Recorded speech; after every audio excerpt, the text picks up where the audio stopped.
gagawin?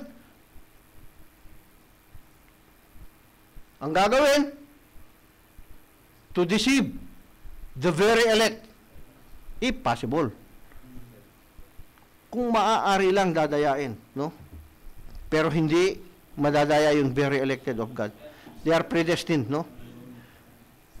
Then he influenced humanity and fight against everything that is of God. Nilabanan niya lahat ng yung sa Diyos, no? So it is a battle between light and darkness, good and evil, life and death. A battle of two spirits, evil and good. No? And we are put to a test, to a spiritual warfare, na katulad ng senior ng ating kapatid. Nandito tayo ngayon. Ano bang gagawin natin? Magtatagumpay ba tayo? Put all the armor of God. The whole armor of God. Ilagay natin. No? So alam natin ngayon, in the beginning, heaven and earth existed in harmony. Alam na natin. No?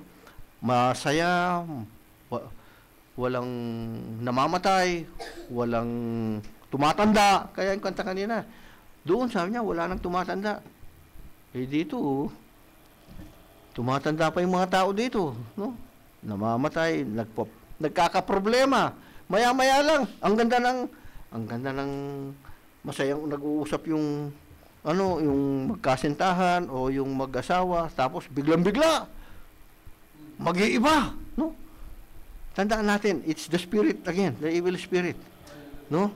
Sisirain niya yung harmony.